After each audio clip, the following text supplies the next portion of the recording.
Esther. Deus abençoe. E está passado o microfone para o servo do Senhor. Não se apresse em sair da presença de Deus. Deus continua falando em nosso meio. Esqueça o relógio e se liga no céu. Vamos dar um bem-vindo para o nosso pastor Alex Estevão, na pessoa de Samuel Santos. Vamos dizer, sejam bem-vindos em nome de Jesus. Vamos dizer assim, deixa Deus te usar. Fala Deus, fala Deus, toca-me com brasa do altar,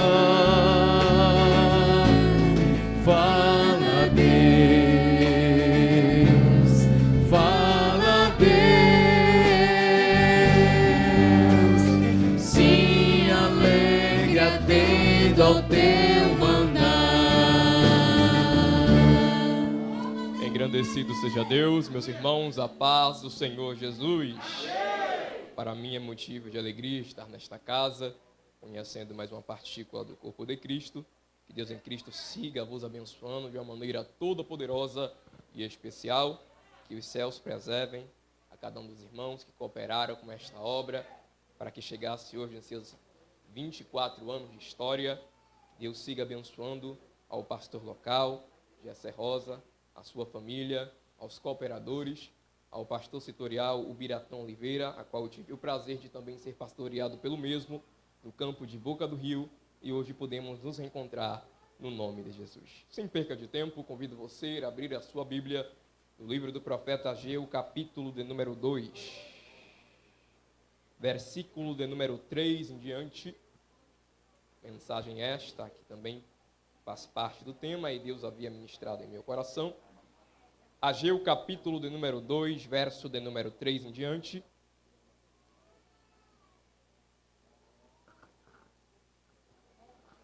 Em algumas Bíblias, o epígrafo vai estar descrito como a glória do segundo templo. Glória ao Cordeiro de Deus. Ageu, capítulo 2, verso de número 3 em diante, quando se achar a palavra de Deus. Louvado seja Cristo. Leiamos unanimemente o texto sagrado para obter mais tempo e vem nos dizer a palavra do Senhor. Quem há entre vós que, tendo ficado, viu esta casa na sua primeira glória, e como a verdes agora, não é esta como nada em vossos olhos comparada com aquela?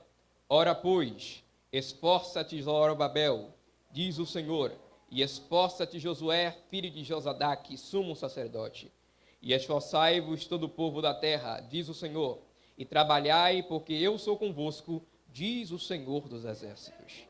Segundo a palavra que concertei convosco quando saístes do Egito, e o meu espírito habitava no meio de vós, não temais, porque assim diz o Senhor dos exércitos. Ainda uma vez, daqui a pouco, e farei tremer os céus e a terra, e o mar e a terra seca, e farei tremer todas as nações, e virá o desejado de todas as nações, e encherei esta casa de glória, diz o Senhor dos exércitos. Minha é a prata e meu é o ouro, diz o Senhor dos exércitos. A glória desta última casa será maior do que a da primeira, diz o Senhor dos exércitos, e neste lugar darei paz, diz o Senhor dos exércitos.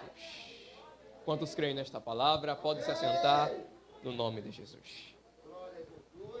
Queridos, dos 12 profetas menores do Antigo Testamento, apenas 3 deles se classificam como profetas pós-exílicos. E o primeiro profeta pós-exílico é conhecido como profeta Ageu. Seu nome significa festividade. Porém, para entendermos o contexto de Ageu, um contexto pós-exílico, necessário é voltarmos um pouco no tempo e passarmos entre as histórias do exílio durante o período do profeta Jeremias. Quando Deus ele escolheu a Jeremias no 13º ano do reinado de Josias, Jeremias era apenas um garoto, aparentemente, sem experiência no campo profético, filho de sacerdote. Acreditava ele que o seu destino era ser semelhante ao seu pai. O seu pai, sendo Ilquias, o sumo sacerdote, habitante da aldeia de Anatote, planejava também, quem sabe, ter o seu filho como seu sucessor em seu cargo. Porém, o texto vem dizer que a palavra do Senhor veio a Jeremias dizendo: antes que te formasse no ventre, eu já te conheci. E antes de sair da madre, te santifiquei. Porém, as nações te dei por profeta. A classificação profética, por inúmeras vezes, se destaca no Antigo Testamento. Em hebraico, existem 2 termos para profeta. A saber, o primeiro, roé, que significa vidente, aquele que tem visões do futuro. Quando alguém chamava um profeta de roé, automaticamente estava dizendo: aquele homem não se deixa ser enganado. Por quê? Porque ele tem visão do futuro. E bem sabemos que o homem não pode contemplar aquilo que está além da sua capacidade humana, se não for concedida pelo Espírito de Deus. Então alguém está dizendo: o profeta que é profeta, não se deixe enganar, não se deixe levar pelo que é aparente, porque a sua visão é eterna. E o segundo termo, Nabi, que se repete por mais de 300 vezes, que significa aquele que profere palavras por meio do Espírito de Deus. Muitos profetas se destacaram, muitos profetas surgiram do anonimato, porém, no período a qual Deus ele escolhe a Jeremias, é no período a qual Deus havia declarado que haveria uma invasão babilônica, quando Nabucodonosor decide invadir a Jerusalém. Ele invade em 3 etapas, a saber, a primeira etapa em 605 a.C. Nesta oportunidade, ele leva jovens cativos, dentre os quais está jovens da linhagem real. Deste meio, podemos destacar Daniel e os seus companheiros. A segunda vez que Nabucodonosor ele invade a Jerusalém, em 597 a.C., ele leva cerca de 10.000 cativos, dentre os quais está o profeta Ezequiel. E a última vez que ele invade a Jerusalém, em 586, ele destrói a cidade e deixa o templo em ruína. Porém, algo me alegra, que antes de tudo isso acontecer, no capítulo 29, verso 10, Deus havia utilizado os lábios de Jeremias dizendo: após 70 anos, Deus restituirá o cativeiro de seu povo. Pode ser ferido, pode ser massacrado, pode ser humilhado, mas Deus dará a vitória, Deus trará restituição.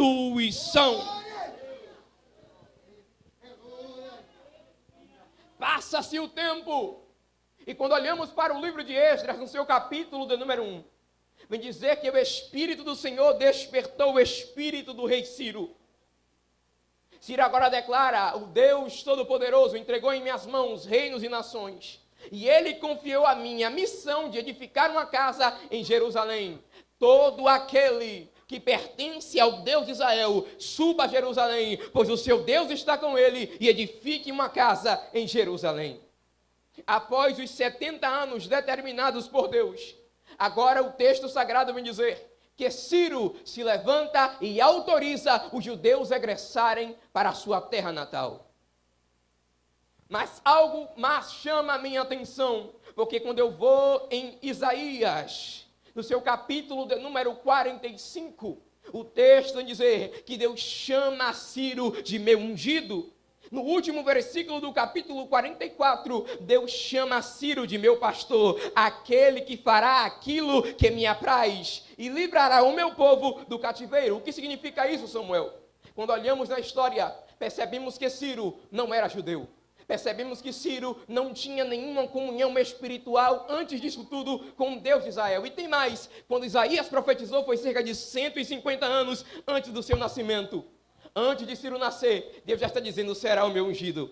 Antes de Ciro surgir na história, Deus está dizendo: eu escrevi uma história para a vida dele. Aleluia. Tem muita gente, meu pastor, que acredita que está vivo por obra do acaso. Tem muita gente que acredita que ainda está de pé porque é bonzinho, é boazinha, é porque tem uma autonomia para viver aqui na terra. Mas eu quero te dizer uma coisa: o homem não pode receber nada se dos altos céus não lhe for concedido. Se nessa noite você está nessa casa, é porque o Espírito de Deus te introduziu e está dizendo a você que grande é aquilo que ele tem para realizar na sua história.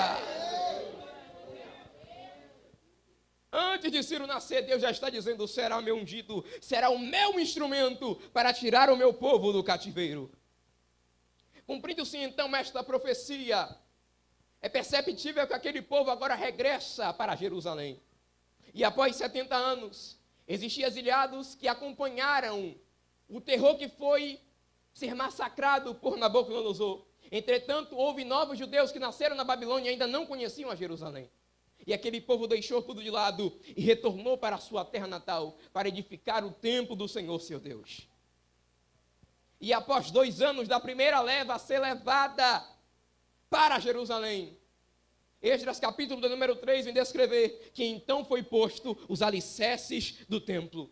Isso é muito lindo, meu pastor, porque eu percebo aqui uma coisa muito interessante.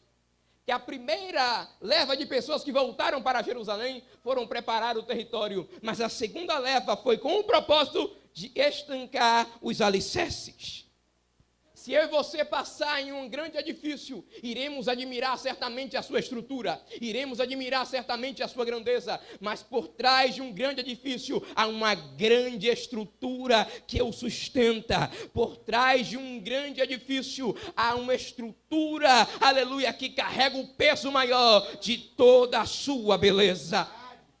Vou te explicar para que você entenda. No capítulo 7 de Mateus, Jesus ele veio dizer que todo aquele que escuta a sua palavra e a pratica, ele a compara com um homem que edificou a sua casa sobre a rocha. Veio vento, correu tempestade, veio chuva, combateu aquela casa e ela permaneceu intacta. Aleluia! E todo aquele que edifica a sua casa sobre a areia é semelhante a um homem, aleluia, que escutou os ensinamentos do mestre e não colocou em prática. Vindo então tempestades, vindo então momentos difíceis, certamente ele não terá estrutura e virá a perecer.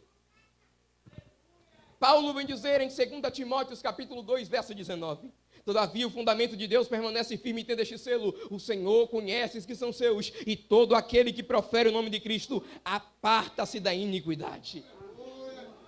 Deus é um Deus de princípios, Deus é um Deus de fundamentos, e se nós quisermos ter um crescimento espiritual equilibrado em sua presença, se nós quisermos ter um crescimento financeiro abençoado diante do seu altar, é necessário nos basearmos na sua palavra, é necessário crescermos obedecendo a sua lei. Para que essa igreja chegasse aos 24 anos, foi necessário alguém estabelecer os alicerces. A base de princípios bíblicos e princípios espirituais. Esta igreja veio crescendo no decorrer de 2 décadas. Muitas outras surgiram, quem sabe, na comunidade. Outros movimentos religiosos, quem sabe, até mesmo surgiram ao redor.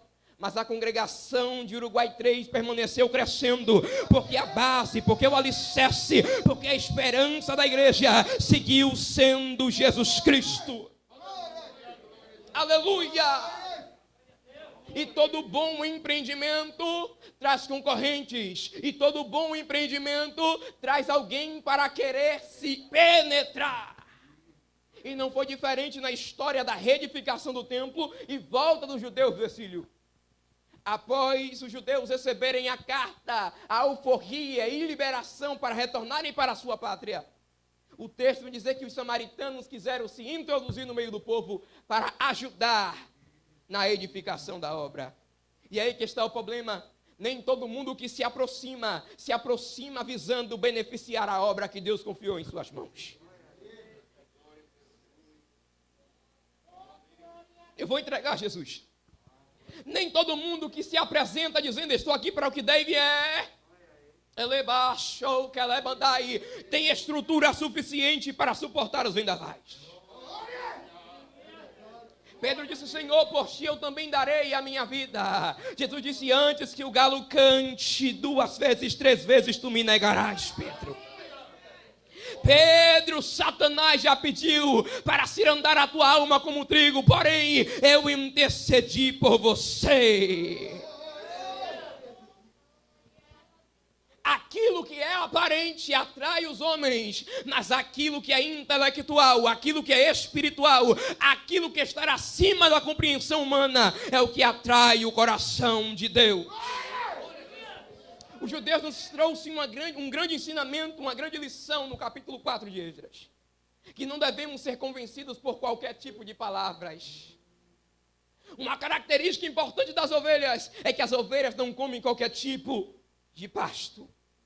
As ovelhas não comem qualquer tipo de grama. É por isso, aleluia, que Davi vem dizer no Salmo 23, o Senhor é meu pastor, nada me faltará. Deitar-me faz em pastos verdejantes, guia-me mansamente a águas tranquilas e refrigera a minha alma. Quem é do céu sabe aonde deve estar. Quem é do céu sabe como se deve comportar-se. Em outras palavras, quem é do céu tem uma identidade. É por isso que Paulo lhe disse, o fundamento de Deus tem um selo. Você está marcado pela promessa divina. Você está selado pela gota do sangue do Cordeiro. Não tem obra de macumbaria, feitiçaria, magia negra que possa contra a tua casa, que possa contra a tua família. Porque o grande eu sou, o Senhor dos Exércitos, chegou primeiro. Ele marchou que levasse. Vamos correr. E o texto vem dizer que os samaritanos, juntos com os vizinhos, conseguiram ludibriar o rei da Pérsia, impedindo então a construção da casa de Deus. Porém, algo me alegra, porque neste cenário, onde o povo tinha perdido a esperança, onde havia sido introduzido o desânimo, Deus levanta então um homem chamado Ageu. Em momentos específicos da história, Deus sempre levanta um profeta. E no período de comodismo espiritual, e no período de inércia, o texto vem dizer que no capítulo de número 1 de Ageu, que no 2º ano do rei Dário, no 6º mês, a palavra do Senhor veio a Ageu dizendo, este povo tem dito, ainda não é chegado o tempo de reconstruir a casa de Deus. Ainda não é chegado o tempo de terminar aquilo que foi começado. Porém, Ageu agora adverte o povo dizendo, aplicai o vosso coração para os vossos caminhos. Salomão foi bem felizado em dizer, em Eclesiastes capítulo 3, que há tempo para todas as coisas debaixo do céu. Nós, como seres humanos, sempre buscamos dedicar tempo para coisas de interesse comum. Se fomos agraciados por Deus em obter um emprego de qualidade, somos sempre atentos para cumprir com as nossas obrigações na empresa ou no trabalho a qual o Senhor nos confiou. Se temos uma família, como pai, como mãe, como filho, iremos nos atentar e dedicar tempo para cuidar da nossa família. Mas, infelizmente, muitas das vezes, deixamos o mais importante, o mais essencial, para último. Ou para a última instância, melhor dizendo, que é a prioridade da presença de Deus. A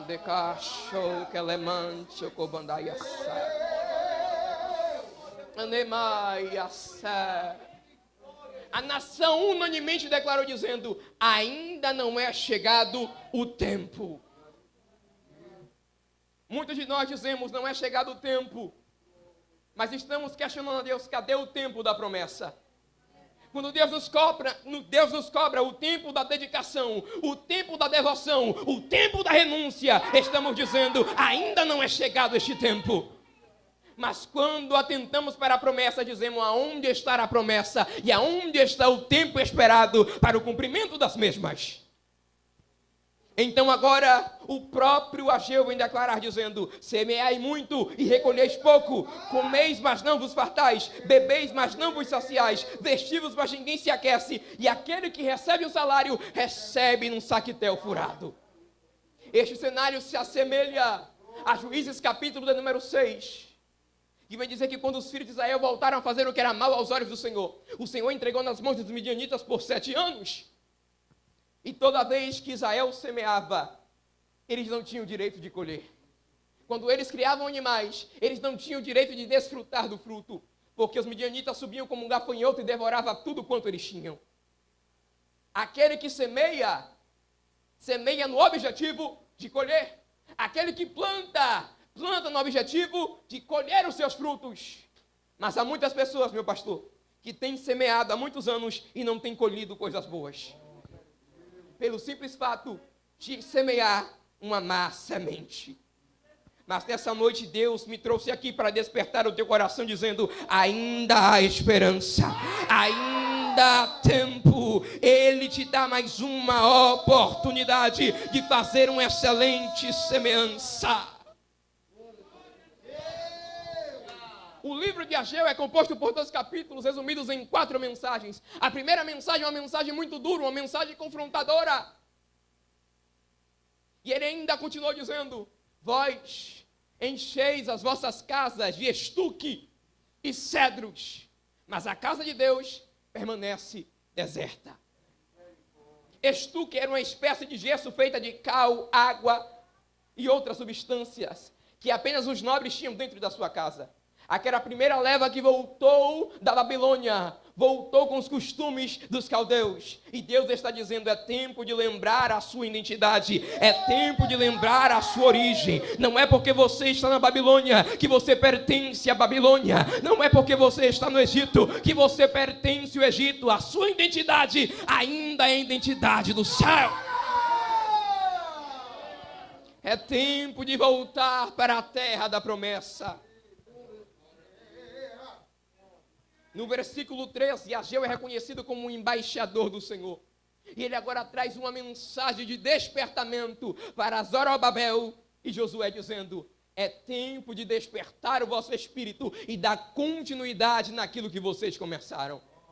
Deus está dizendo para pessoas aqui, meu pastor, que pensaram até mesmo em abrir mão da chamada, abrir mão do ministério, aleluia, deixar de lado aquilo que começou há anos atrás. É tempo de dar continuidade, é tempo de dar seguimento, porque ainda há esperança para a árvore, que mesmo que for cortada, voltará a dar os seus renovos ao cheiro das águas, ela irá brotar.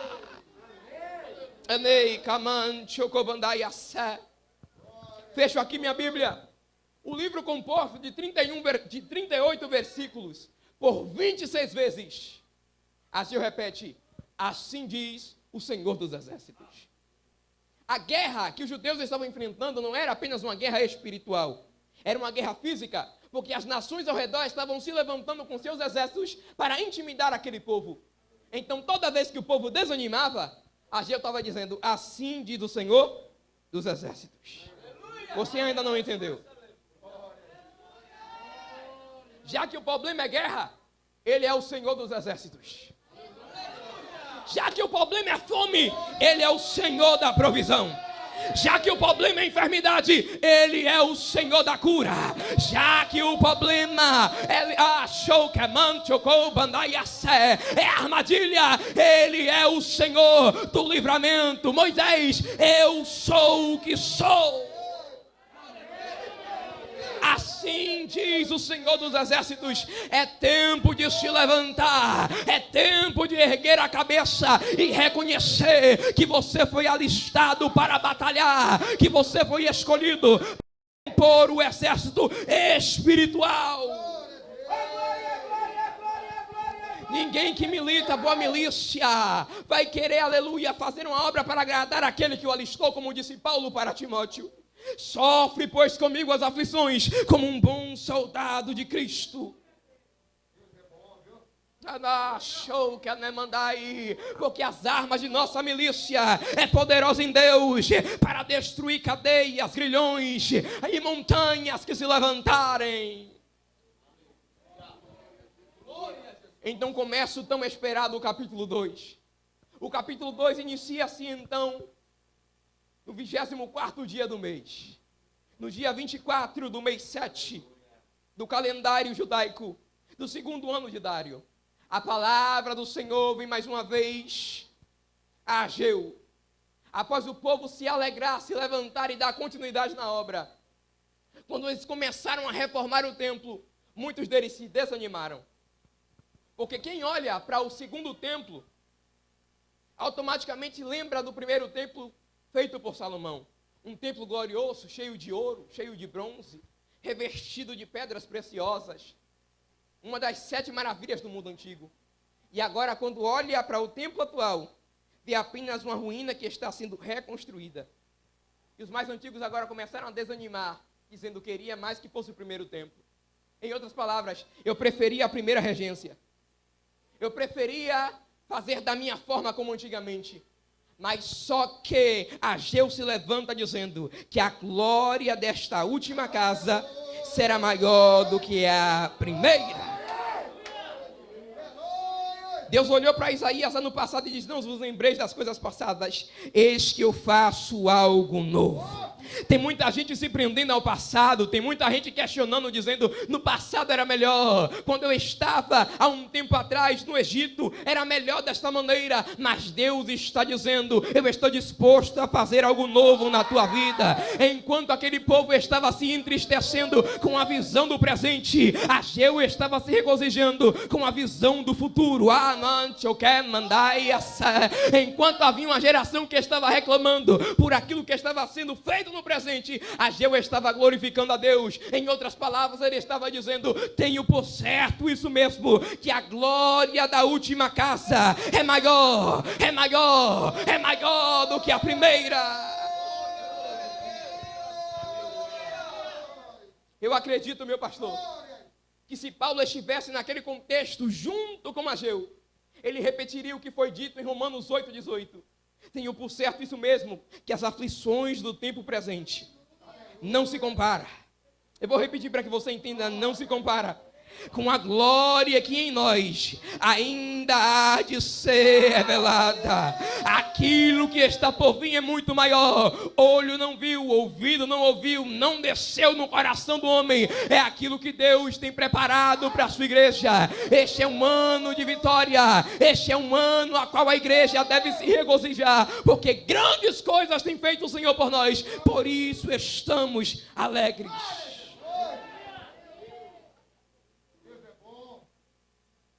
E Deus agora começa a alegrar o coração do povo, confirmando as suas promessas. O profeta Isaías disse que Deus tem diante de si um memorial e nada passa diante dele despercebido. Mas a glória a qual Ageu declarava não era apenas uma glória física, pois o próprio Deus disse: meu é o ouro e minha a prata, mas sim uma glória espiritual. Uma glória que era capaz de mexer com a atmosfera do lugar. E outra vez eu farei tremer céus e terra. Quando o guerreiro ele desce na terra, não tem porta de inferno que prevaleça. Quando ele decide descer na terra, quando ele decide se apresentar, o céu e a terra estremecem, porque grande é o poder da sua glória. Davi ele declara dizendo no Salmo 18: pelo resplendor da sua presença, brasas de fogo se acendem. Eu não sei como você entrou aqui nessa noite, eu não sei como está o seu coração, não sei nem mesmo qual era a sua expectativa para o primeiro dia de festa, mas eis aqui um cujo nome é renovo, e ele está dizendo para o seu povo: aquele que tem sede, venha a mim e beba, porque rios de água viva correrão do seu ventre. Aquele que tem fome, vinde a mim, comprai pão, vinho e leite sem dinheiro, aleluia, alá show que mandorabandaiaçé, porque ele é o Deus da provisão.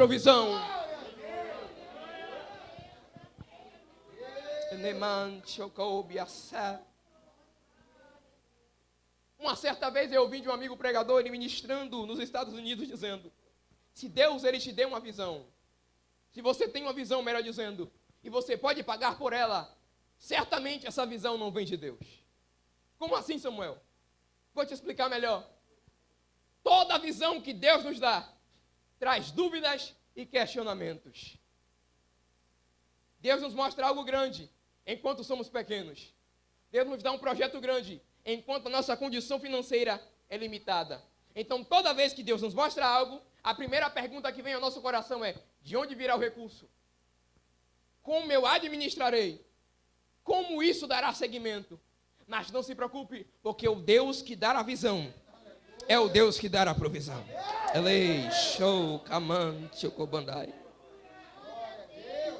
Quem sabe nos 5 anos dessa igreja, alguém parou e perguntou: como dará seguimento? como essa obra dará continuidade diante de tantos emblemas e situações complexas. E Deus dizendo, um é o que planta e outro é o que rega. Mas nem o que planta ou o que rega é alguma coisa, mas sim eu que dou o crescimento. Coloco mais 2 anos, mais 10 anos na conta. 15 anos e alguém se pergunta como essa obra ainda está de pé. E Deus, ele responde dizendo, aquele que começou a boa obra aperfeiçoará até o dia do nosso Senhor e Salvador Jesus Cristo. Passa-se 20 anos e alguém pergunta como essa obra segue crescendo. Aleluia. Então alguém declara dizendo, fiel é Deus, porque em todas as coisas somos mais do que vencedores. E nessa noite completa 24 anos e alguém declara dizendo, Ebenezer, porque até aqui nos ajudou o Senhor. Ei, Xamandai Assé. E outra vez farei tremer céus e terra. O mesmo Deus que estava presente nos 10 anos, o mesmo Deus que estava presente nos 20 anos, está presente nessa noite dizendo, eu sou contigo e a glória dessa última casa será maior do que a da primeira. Com a permissão do pastor, te convido a se colocar de pé nessa noite.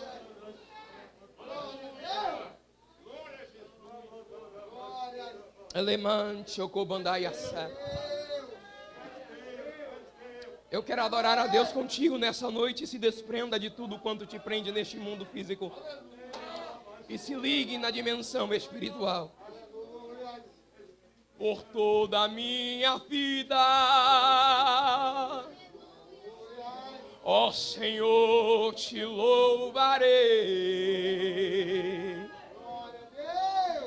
pois meu fôlego é a tua vida.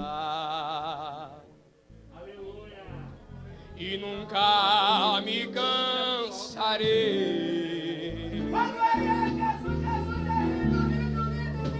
Posso ouvir a sua voz, que é mais doce do que o mel,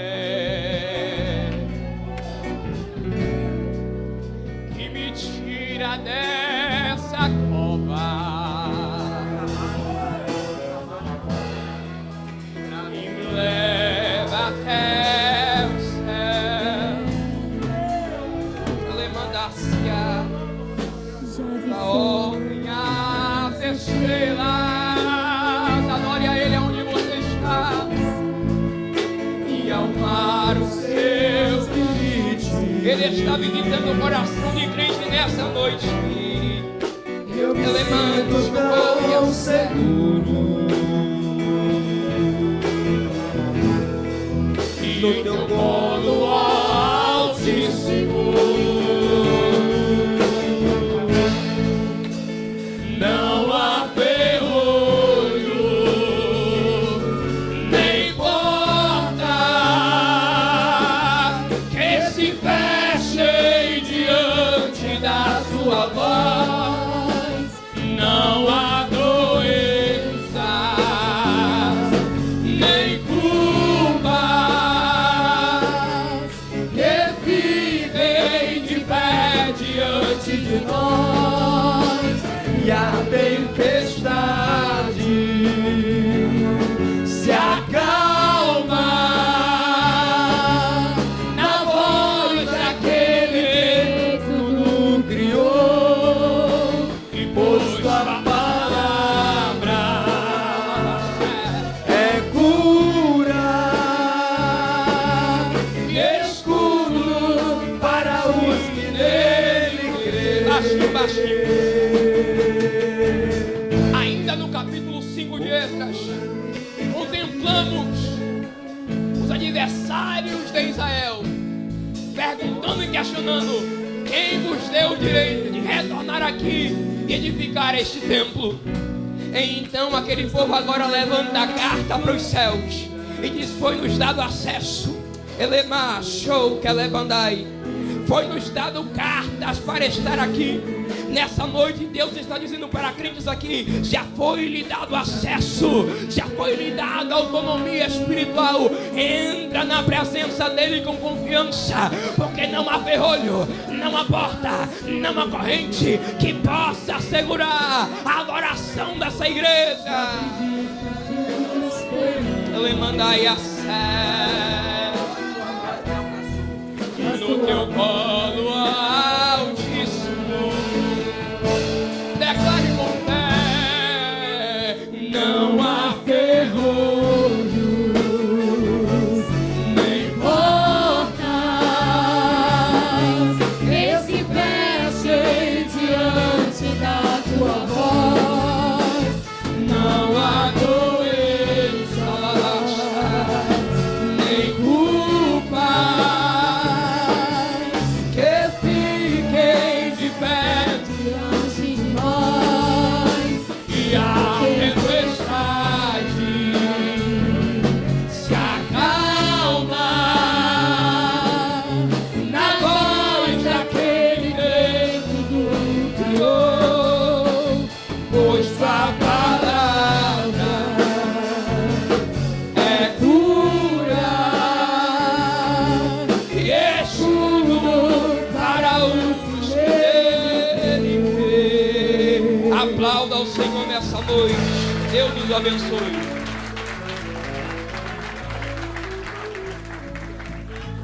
Ô glória! Darahassude que me oa navanahas. Imagine no céu. Queridos irmãos, se vocês continuarem em pé, é bom que eu acelero, né? O término, né? Eu quero agradecer a toda essa amada igreja que compareceu nessa noite. Aos amados obreiros, suas digníssimas esposas. Mas para não quebrar logo assim o fio, tem alguém nessa noite que quer aceitar Jesus como Salvador? Hoje é o dia especial. Tem alguém para aceitar Jesus nessa noite? Venha logo para nós orarmos por você. Quando a morte Enquanto ao teu o apelo está sendo feito, lado chegar, eu quero agradecer a essa maravilhosa que destino banda há de ter na pessoa do nosso a irmão tua Josué. alma? Qual será no futuro Tem alguém? teu lar? Venha em nome de Jesus.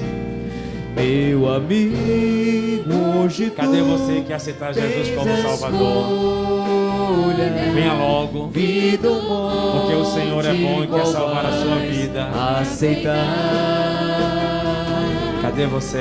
Amanhã pode ser muito tarde. Hoje Cristo te quer libertar. Amém. Queridos irmãos, imagine essa banda tão perfeita e é só uma banda. Imagine se fosse completo, né, irmão? É apenas uma banda e é tão perfeita, né? Deus abençoe. Pronto, vem amanhã que completa, né? Na pessoa do nosso irmão Josué, Deus abençoe.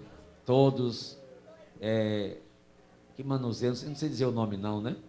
Mas tudo bem, vocês, Deus abençoe, em nome de Jesus Cristo. Vocês embelezam, dinamizam a festa para a glória do Senhor.